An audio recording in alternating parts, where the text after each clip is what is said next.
నమస్తే. ఇప్పుడు మీరు చూడబోతున్న వీడియో ఖచ్చితంగా మీకు ఉపయోగపడుతుంది, నచ్చుతుంది కూడా. మరి మీకు నచ్చిన విషయం నాకు తెలియాలి అంటే ఈ వీడియోని మీరు లైక్ చేయాలి, షేర్ చేయాలి, అలాగే మన ఛానల్ని సబ్స్క్రైబ్ చేయాలి. మీ సపోర్ట్ని నాకు అందిస్తారు కదా. ఓకే, ఇప్పుడు వీడియోని స్టార్ట్ చేద్దాం. నమస్తే, వెల్కమ్ టు అవర్ ఛానల్. నేను కుప్పా పద్మిని. ప్రస్తుతం మనతో పాటు ప్రముఖ ఆధ్యాత్మికవేత్త, ప్రముఖ న్యూమరాలజిస్ట్ లక్ష్మీ నరసింహస్వామి ఉపాసకురాలు శ్రీమతి స్రవంతి గారు మనతో పాటు ఉన్నారు. మాట్లాడదాం. అక్క నమస్తే. అక్క నమస్తే పద్మిని. అక్క, కాళాష్టమి రాబోతోంది. అంటే బహుళపక్ష అష్టమిని మనం కాళభైరవుడిని విశేషంగా కొలుచుకుంటూ ఉంటాం కదా. సో ఈ శుక్రవారమే స్వాతి నక్షత్ర యుక్త కాళాష్టమి. ప్రకృతి నిజంగా థ్యాంక్స్ యూనివర్స్ అని చెప్పుకోవాలి మనం. ఎందుకని? శుక్రవారం వచ్చింది, అష్టమి వచ్చింది. ఎవరు గుర్తుకొస్తారు వెంటనే? కాలభైరవుడు తప్పకుండా గుర్తుకొస్తారు, బహుళాష్టమి కాబట్టి. అలాగే నాకు వెంటనే గుర్తుకొచ్చేది అనగా స్వామి, అనగా దత్తుడు, అనగా లక్ష్మి. నిజంగా ఆ రోజు గనక అమ్మవారికి దండం పెట్టుకుంటే ఎలాంటి ప్రాబ్లమ్స్ అయినా. ఈతి బాధలు అంటే ఏంటండి అని అడిగారు కింద మన కామెంట్ లో. ఏమని చెప్తారు ఈతి బాధలు అని అంటే, డైలీ ఏం చేయాలన్నా కూడా ఏదో ఒక ఆర్థిక ఇబ్బంది కావచ్చు, లేదు అంటే గనక పిల్లలకి ఫీజు కట్టాలి, ఎలా కట్టాలి, సరిపోవు మన దగ్గర కట్టాల్సిన డబ్బులు, అది కూడా ఈతి బాధే. అలాగే మనం ఏమైనా మాట్లాడుతుంటే పక్క వాళ్ళకి నచ్చడం మానేస్తుంది ముందు, అది కూడా ఈతి బాధే. అనవసరమైన గొడవలు, అవి కూడా ఈతి బాధలే అనమాట. అంటే బ్రతకడానికి ఒక క్షణం కూడా టైం ఇవ్వకుండా ఉండేవన్నీ కూడా ఈతి బాధలే.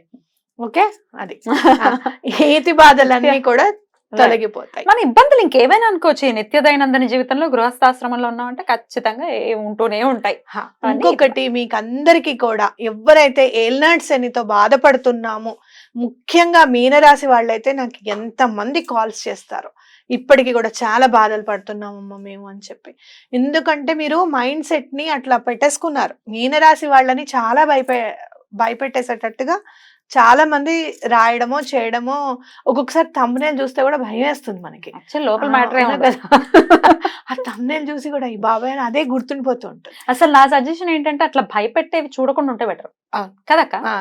పైకి వెళ్ళేస్తాను నేను అసలు చూడండి, నేను అసలు వృషభ రాశికో లేకపోతే ఇంకోటో ఉంటే అసలు సో వాట్, ఓకే కష్టం రాకుండా ఉంటుందా అనేది ఫస్ట్ థాట్ వచ్చేస్తుంది.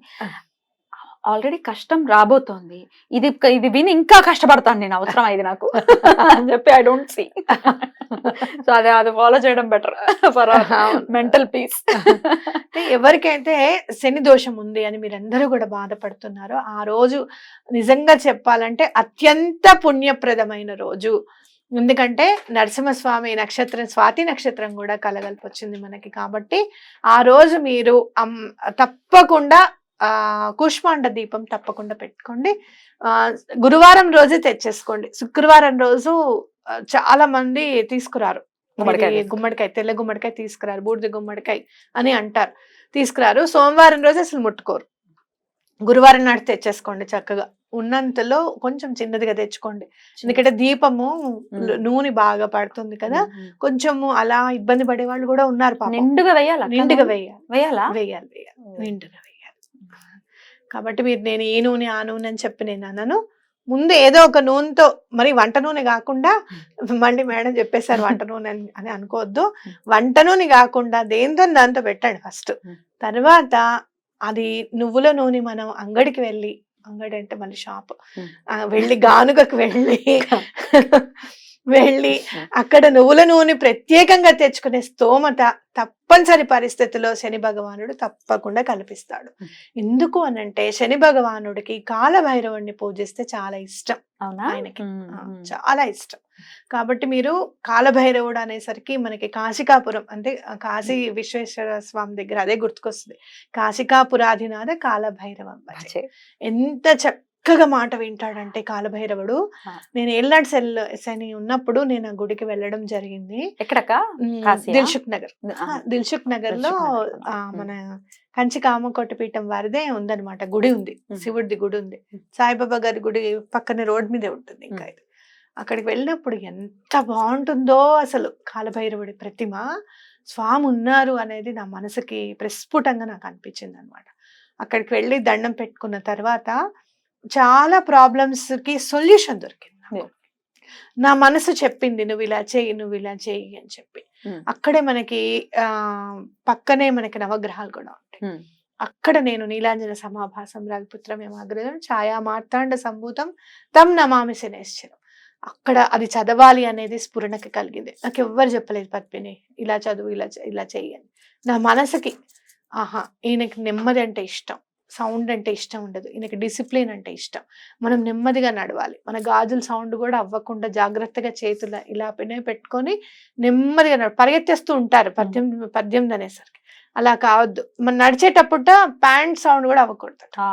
ఓకే, ఆయనకి అసలు సౌండ్ అంటే ఇష్టం ఉండదట, ఆయనకి డిసిప్లైన్డ్గా ఉండాలి ఆయన. అలా నా మనసు చెప్పింది అనమాట, ఇలా బిహేవ్ చేయాలి, ఇలా చేయాలి అని చెప్పి. కాబట్టి తప్పకుండా మీరు ఏం చేస్తారంటే కూష్మాండం తెచ్చేసుకొని ఆడవాళ్ళు కట్ చేయకండి, మగవాళ్లతోనే కట్ చేయించండి కరెక్ట్ గా సగానికి. ఓకే, సగానికి ఎప్పుడన్నా కొంచెం పెచ్చు అటు ఇటుగా రావచ్చు, తప్పులేదు. మీరు మళ్ళీ అది కూడా చెప్తున్నాను నేను, కొంచెం లేత తెచ్చుకుంటే సగం చేయడానికి ఈజీగా ఉంటుంది. లోపల ఉన్న గుజ్జంతా తీసేసి మీరు మామూలుగా మనం నిర్మాల్యం వేస్తాం కదా, పువ్వులన్నీ తీసేస్తాం కదా, అందులోనే వేయండి. మామూలుగా డస్ట్బిన్ లో వేయకుండా చక్కగా పసుపు రాసేసి లోపల కూడా లోపల కూడా చక్కగా పసుపు చక్కగా రాసేసుకొని దీపాలు పెట్టేసేసి దాంట్లో నూనె వేసేసి ఒత్తులు 2 పెట్టండి. అంటే నేను ఏం చేస్తానంటే 2 ఒత్తులు ఒకటే చేసి పెడతాను. లేదు మీరు అలా కాదు అంటే 2+2 కూడా పెట్టుకోవచ్చు చక్కగా. దీపం అలా కూడా పెట్టుకోవచ్చు. 2ట్లోనూ నూనె పోసి 2ట్లోనూ ఒత్తులు వేసి వెలిగించాలి. కుంకుమ బొట్లు కూడా పెట్టాలి. అవే మనకి ప్రమిదలు అనమాట ఆ రోజు. ఇంట్లో కాదు కదా అక్క, ఇంట్లో కూడా బయట ఆవరణలో చేసుకోవచ్చు, బాల్కనీలో పెట్టుకోవచ్చు. బాల్కనీలో, ఇంట్లో కాదు బయట పెట్టుకోవాలి. బాల్కనీలో పెట్టుకోవచ్చు, గుళ్ళో కూడా పెట్టుకోవచ్చు.